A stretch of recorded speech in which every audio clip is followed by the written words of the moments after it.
First scientist to get Nobel prize. మనం ఇందాక అనుకున్నాం ఒకవేళ ఫిజిక్స్ అని రాస్తే సివి రామన్ గారు అవుతారు అని. ఆబ్వియస్లీ ఆయన ఒక శాస్త్రవేత్త కాబట్టి ఇక్కడ సైంటిస్ట్ అని అడుగుతున్నారు. సో ఇక్కడ ఫిజిక్స్ అని మెన్షన్ చేయకపోయినా సరే మనం ఆ విషయం జాగ్రత్తగా గుర్తుపెట్టుకోవాలి. బికాజ్ రవీంద్రనాథ్ ఠాగూర్ గారు ముందు గెలుచుకున్నా he was not a scientist, ఆయన ఒక సాహిత్యవేత్త. He was into literature.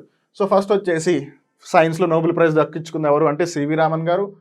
First women to get Bharat Ratna award Indira Gandhi గారు. గుర్తుపెట్టుకోండి, పద్మశ్రీ అవార్డు దక్కించుకుందేమో ఆరతి సాహా గారు, కానీ మహిళలలో మొట్టమొదటి మహిళ భారతరత్న అవార్డు తెచ్చుకుంది ఎవరు అంటే ఇందిరాగాంధీ గారు. First Indian to get Ashok చక్ర, అంటే అశోక్ చక్ర అనేది సైన్యానికి సంబంధించిన పురస్కారం, అది దక్కించుకున్న మొట్టమొదటి భారతీయుడు ఎవరు అంటున్నారు, మహిళా పురుషుడు అని చెప్పలేదు.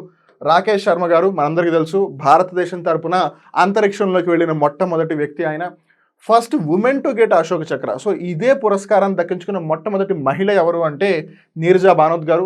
ఇండియా నుంచి ఒక ఫ్లైట్ హైజాక్ అయిపోయి పాకిస్తాన్ వెళ్ళిపోతే అక్కడ ఎంతో మందిని ఆవిడ ప్రాణాలు త్యాగం చేసి మరీ కాపాడారనమాట, అందుకు కానీ ఆవిడకి అవార్డు వచ్చింది.